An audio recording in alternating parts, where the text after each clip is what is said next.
Shalom kepada teman-teman semua. Selamat datang.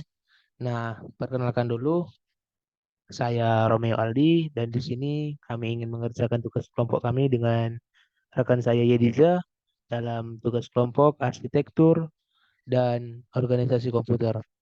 Di sini saya akan membawa materi terkait sistem perangkat lunak. Oke, semua kita bisa melihat slide yang ada di layar. Nah, di materi kali ini kita akan membahas materi terkait pengertian apa sih dari perangkat lunak atau software ini. Kedua, apa pengertian dan jenis dari sistem operasi. Nah, setelah itu kita masuk ke komponen-komponen apa yang terdapat dalam sistem operasi perangkat lunak. Dan terakhir, kita akan melihat apa saja software-software aplikasi mengenai perangkat lunak dan jenis-jenisnya. Nah, kita langsung aja ke materi awal kita. Nah, pengertian perangkat lunak.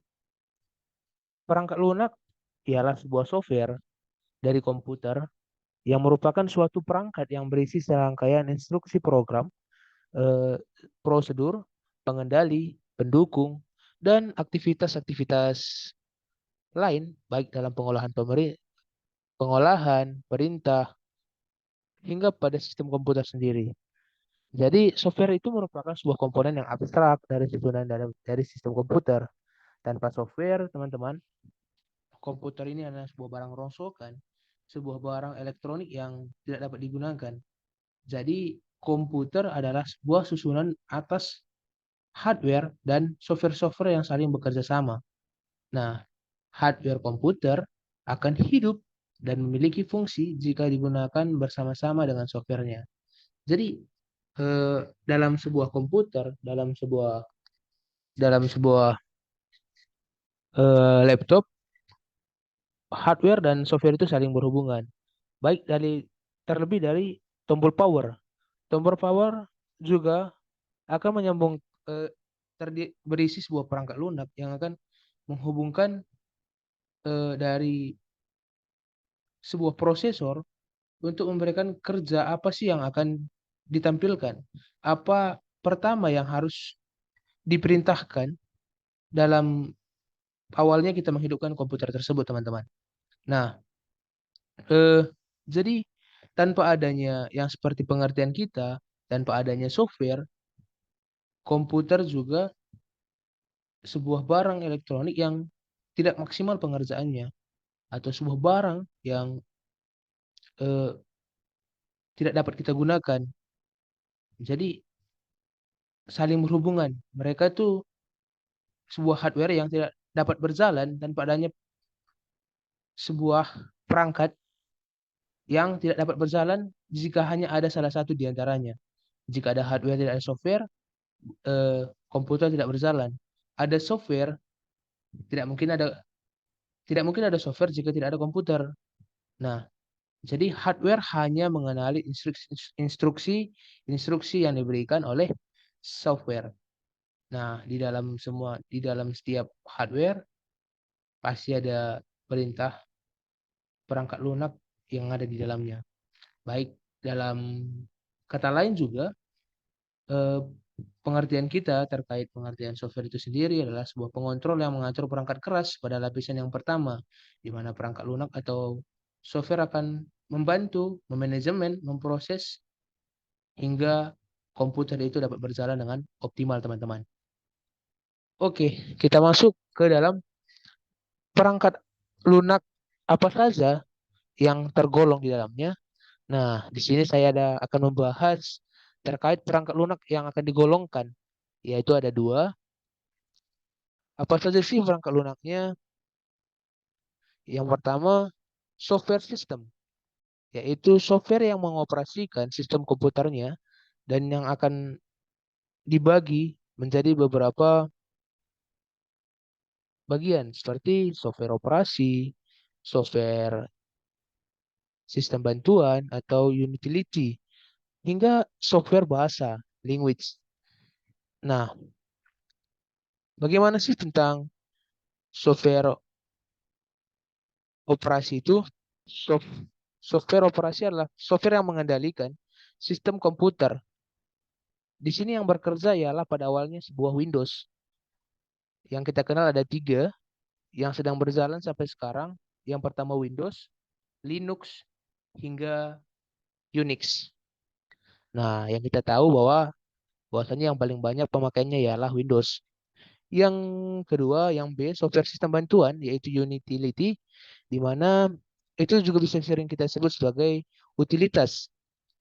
Program yang secara langsung dipakai oleh pemakai untuk kegiatan yang berhubungan dengan pengendalian atau pengalokasian sumber daya dalam sistem operasi komputer seperti ScanDisk pada Windows hingga berbagai macamnya. Di dalam unitilitas, yaitu adalah sebuah program yang bermanfaat untuk melakukan tadi kegiatan yang berhubungan dengan sumber daya sistem dari komputer tersebut, seperti memformat disket. Nah, berdasarkan tugas dari utility yang saya ketahui teman-teman, ada 6. Yang pertama ialah ia melakukan pencadangan atau membackup data. Yang kedua, pemulihan data atau sering kita sebut dengan data recovery. Yang ketiga, antivirus, di mana unitilitas juga lah yang mengenangani penularan virus dalam komputer ini, teman-teman. Yang keempat ialah kompresi data, di mana ia akan bekerja agar berkas yang bersusunan di dalam berukuran besar dapat disimpan dengan ukuran yang lebih kecil. Yang kelima, defragmentasi, yang ia melakukan upaya untuk menghilangkan fragmentasi dari sistem perangkat lunak. Yang terakhir, pemformat disk. Di sini pemformat disk yang saya ketahui ya menyiapkan disket atau hard disk agar dapat digunakan untuk menyimpan data atau program. Kemudian kita akan masuk ke 3 yang saya sudah katakan ialah software bahasa atau language. Software bahasa atau language juga ialah ia bertugas untuk menerjemahkan program-program yang dibuat oleh program menjadi bentuk yang dapat dijalankan oleh komputer secara langsung. Jadi penerjemahan bahasa ini dia mengubah berbagai jenis program yang kita diberikan atau yang dibaca oleh software eh, untuk memberikan hasil keluaran yang seperti yang kita minta. Ada juga yang keempat, saya lupa menulisnya, ialah device driver, di mana program untuk membantu komputer mengendalikan piranti-piranti peripheral. Nah, umumnya disediakan vendor yang memproduksi perangkat keras. Contohnya, saat kita memasang perangkat keras seperti modem atau scanner, harus menginstal device driver terlebih dahulu. Ketika kita menambahkan bahasa keyboard yang baru, ya seperti yang saya katakan, kita harus menginstal device driver yang ada terlebih dahulu. Kemudian eh, bahasa perangkat lunak program yang kedua yang saya golongkan ya yang tergolong ialah software aplikasi atau application, di mana program yang kita tulis yang ditulis dan diterjemahkan oleh language software untuk menyelesaikan aplikasi tertentu, mengolah kata, gambar, video, dan masih banyak lagi. Perangkat lunak aplikasi terdiri dari program aplikasi untuk tujuan umum, seperti General Purpose Application Program dan program untuk aplikasi khusus atau application special program. Nah, ini akan dibahas dalam software aplikasi yang selanjutnya. Nah, yang saya bahas yaitu sistem operasi, di mana sistem operasi diartikan sebagai sistem yang menerapkan sistem operasi khusus yang dirancang sedemikian rupa. Secara umum, sistem operasi ini merupakan sebuah perangkat lunak pada lapisan yang pertama dan ditempatkan pada memori-memori komputer dan pada komputer yang dinyalakan atau diberikan booting gitu. Nah, ada di depan di layar kita ada tiga menurut para ahli terkait apa sih pengertian sistem operasi. Nah, saya merangkum ketiga itu. Dari enam saya merangkum tiga maksud saya. Yang pertama menurut Lim Rus Yamsi, di mana sistem operasi ini adalah sebuah perangkat lunak atau software yang dapat melakukan tugas mengontrol, mengatur perangkat keras sekaligus operasi dasar sistem lainnya dan juga untuk menjalankan program aplikasi. Yang kedua, menurut Mike Layet atau Pearson, di mana ini adalah sebuah sistem operasi adalah program-program komputer yang mengatur sumber daya perangkat keras dan perangkat lunak komputer kita. Yang ketiga ialah menurut Ferry Indayuda, sistem operasi, di mana ia mengartikan bahwasanya sistem operasi adalah sebuah sistem yang dibutuhkan agar dapat menjalankan semua aplikasi program software yang ada di komputer. Nah, itulah dari enam yang saya ambil tiga menurut para ahli terkait pengertian sistem operasi sendiri. Teman-teman juga bisa melihat lagi di web-web tiga dari yang lainnya. Adapun macam-macam dari sistem operasi itu sendiri ialah seperti DOS, eh, Windows, Novel Netware, OS, Unix, Linux, Solaris, FreeDSB, ataupun yang sering Apple DOS, produk Apple, dan yang seperti kita tahu adalah Windows. Itu juga ada berbagai macamnya dari sistem operasi seperti 3.1, 3.11, 95, 98, 2000, NT, XP, Longhorn, hingga Core sampai sekarang yang sudah terus maju hingga generasi yang Core i9 adalah beberapa contoh-contoh yang dapat saya sebutkan sebagai macam-macam sistem operasi, di mana DOS ialah merupakan sebuah sistem operasi yang digunakan pada IBM PC dan PC yang berkompatibel dengan IBM MPC. Windows, sistem operasi dengan antarmuka grafis yang dibuat oleh Microsoft dan memiliki kemampuan multitasking. Dan produk seperti eh, Noveli Novel ialah sistem operasi lain atau Location Area Network yang sangat terkenal hingga sebelum Windows NT pun muncul. Eh, Unix juga sebuah keluarga sistem dari sistem operasi yang fungsinya untuk berbagai operasi yang dapat digunakan ke dalam beberapa atau berbagai platform komputer dari PC hingga mainframe. Yang terakhir, Linux. Linux itu tergolong ke dalam open source yang diciptakan oleh Linus Torvalds dan menjadi pesaing sistem sistem Windows. Baik yang ada sekarang pun bisa juga kita kenal sebagai ada juga Ryzen. Baik Ryzen 3, 5 hingga Ryzen 7. Ini kita lanjutkan. Oke, kita masuk ke komponen-komponen sistem komputer dari empat yang kami rangkum. Kita masuk ke bagian yang kedua, bagian ketiga, komponen-komponen sistem operasi. Di sini adalah saya menjelaskan sistem operasi itu terdiri dari dua bagian, yaitu kontrol, program, hingga user interface. Contoh eh, kontrol program yang tersimpan di dalam ROM yang kita kenal sebagai read only memory. Disebut resident memory.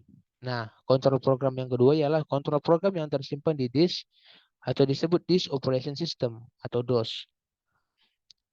Di dalam sistem operasi terdapat tiga elemen dasar komputer yang membangun perancangannya secara umum, di mana komponen-komponen ini dapat disebut sebagai modular karena memiliki fungsi yang berbeda dan dapat dikembangkan secara terpisah. Dan ada tiga bagian tersebut, tiga bagian komponen-komponennya, antara lain user interface, kernel, dan sistem manajemen file.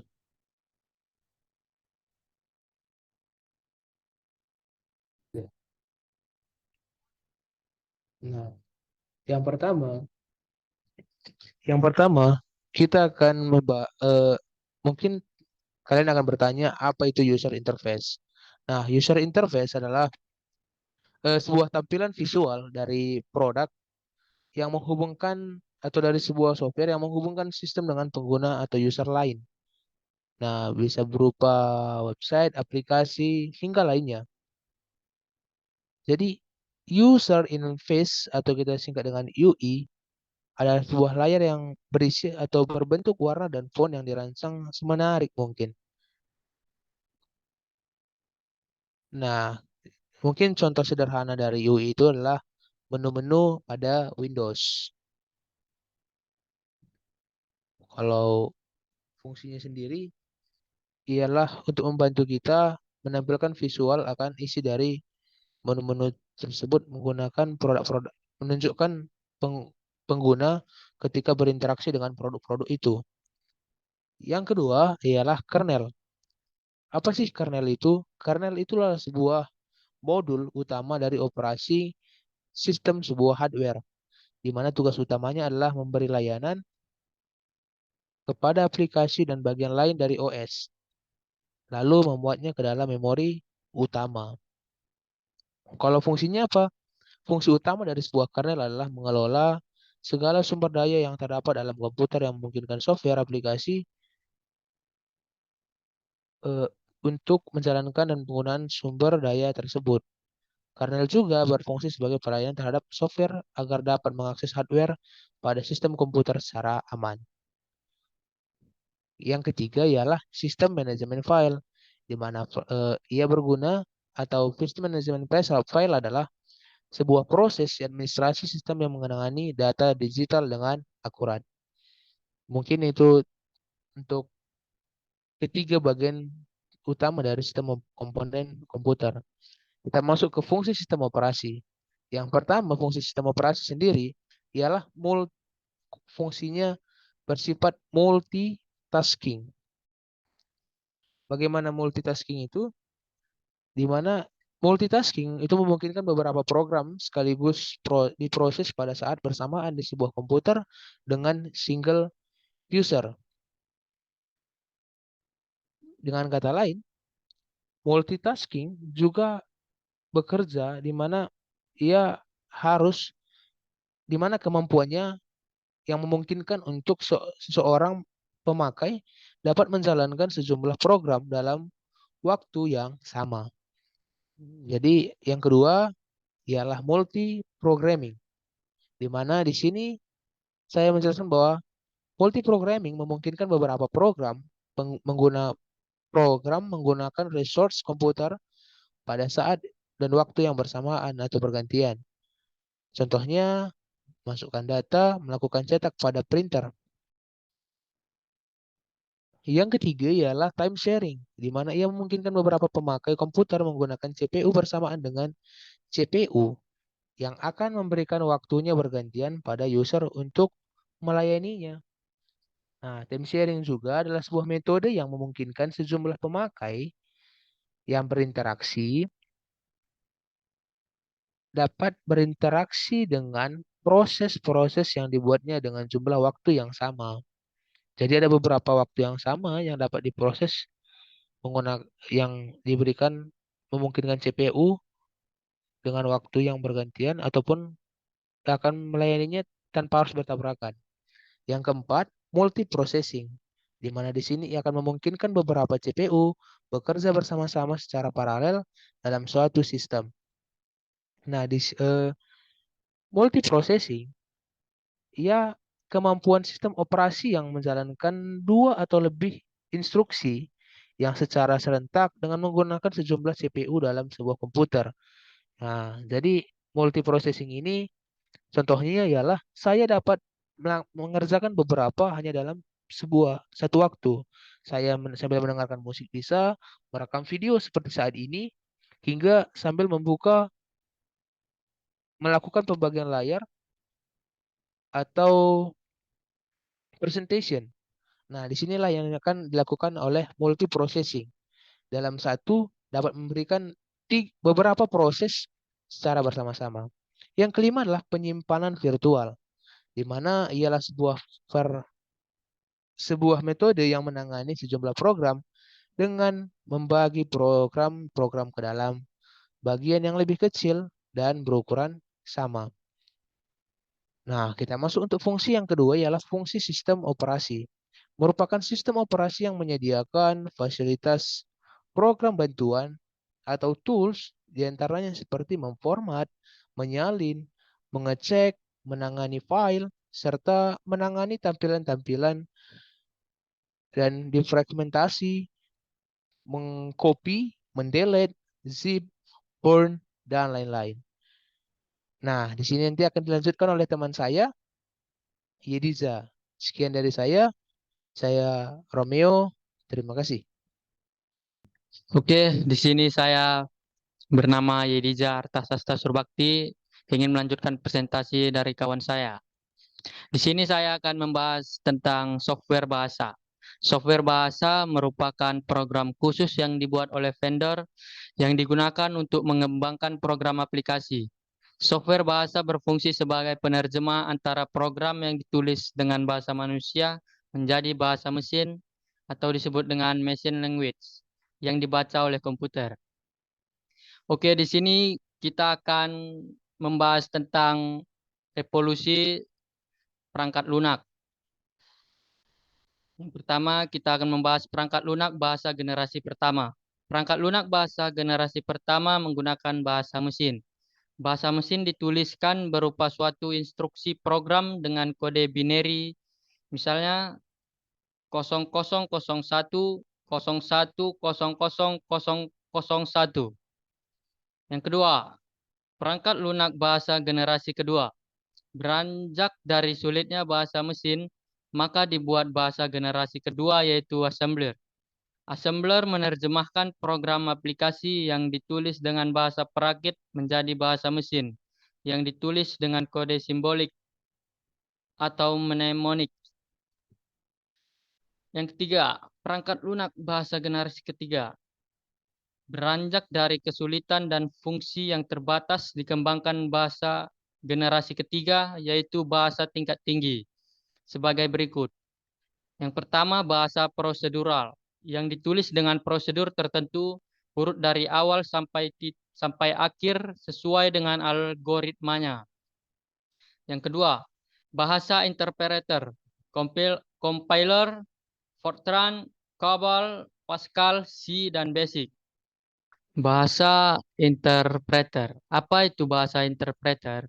Bahasa interpreter merupakan program untuk menerjemahkan program yang ditulis dengan bahasa tingkat tinggi ke bahasa mesin. Yang kedua, compiler. Compiler ialah sebuah program yang dibuat dulu lalu dikompil dengan compilernya. Yang ketiga, interpreter. Interpreter juga sebuah source program baris demi baris diterjemahkan oleh interpreternya.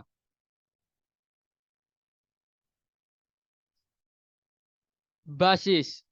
Apa itu basis? Basis merupakan singkatan dari Beginner All-Purpose Symbolic Instruction Code. Diciptakan oleh John J. Kemeny dan Thomas Eckert. Fortran. Fortran merupakan singkatan dari formula translator yang berorientasi pada masalah tertentu, yaitu rumus-rumus aritmatika. COBOL. COBOL merupakan singkatan dari Common Business Oriented Language yang bekerja pada masalah bisnis. Pascal. Pascal diciptakan oleh Profesor Niklaus Wirth. Bahasa populer dari pelajar hingga mahasiswa. C dan C++ adalah bahasa yang diciptakan oleh Dennis M. Ritchie, dasar dari OS dan aplikasi yang terkenal.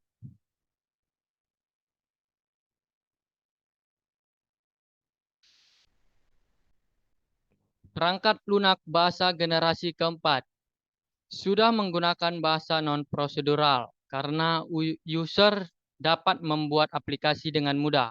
Bahasa non-prosedural memberikan instruksi apa yang harus diselesaikan, bukan menginstruksi secara rinci secara mengelompokkannya. Contohnya, bahasa query, report, graphics, aplikasi. Contoh non-prosedural, Focus, Informix, Nomad, Oracle. Perangkat lunak bahasa generasi kelima.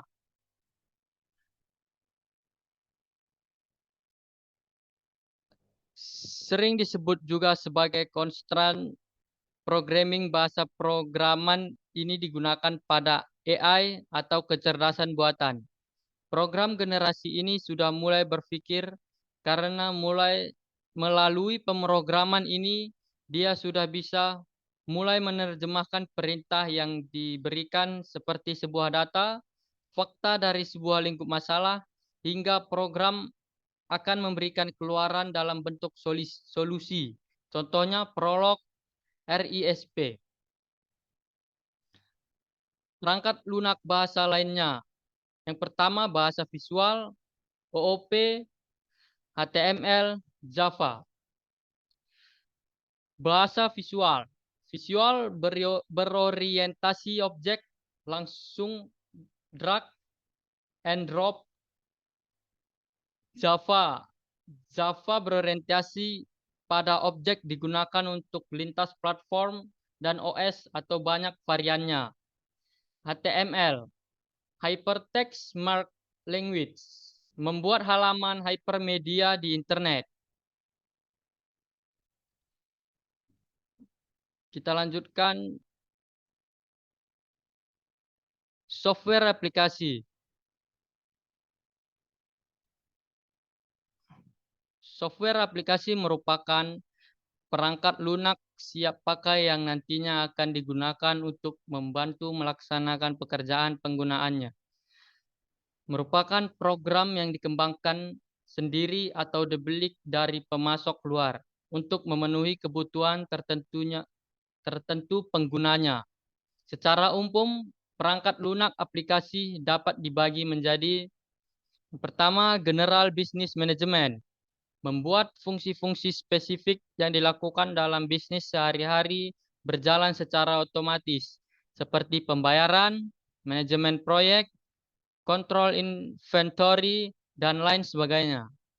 Yang kedua, instruksi spesifik. Perangkat lunak aplikasi khusus yang digunakan untuk membantu pelaksanaan tugas khusus dalam industri tertentu. Contohnya SEI, SESDM, SIPRO. Yang ketiga, Custom Development. Yang keempat, Education Software. Membantu kita dalam mempelajari topik-topik spesifik dari suatu disiplin ilmu. Contohnya, perangkat lunak Microsoft Encarta adalah sebuah ensiklopedia multimedia.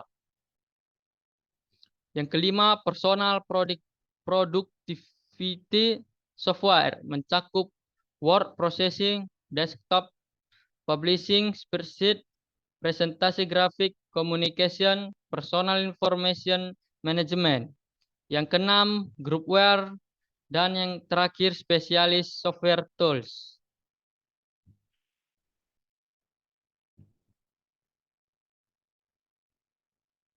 beberapa jenis software aplikasi, yaitu pertama pengolah data, word processing, contohnya Microsoft Word, Word, dan Word Perfect.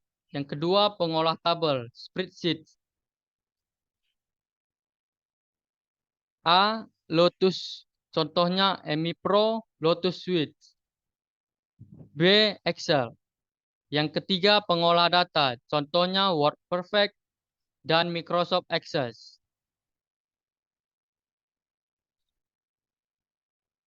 Pengolah image atau video, contohnya Adobe. Adobe contohnya Photoshop, PageMaker, Premiere. Corel contohnya CorelDRAW, PhotoPaint, Ventura. Euler contohnya Photo Impact dan video. Pembangun web atau SIWYG. A. Makromedia, contohnya Firework, Dreamweaver, Flash. B. Adobe, contohnya Adobe Go Live. Microsoft, contohnya Frontpage dan Liquid. Oke, sekian presentasi saya. Inilah presentasi dari kami sistem perangkat lunak. Jika ada kesalahan, mohon dimaafkan. Sekian dari saya. Terima kasih. Terima kasih, kau sudah mampir ke senang saya.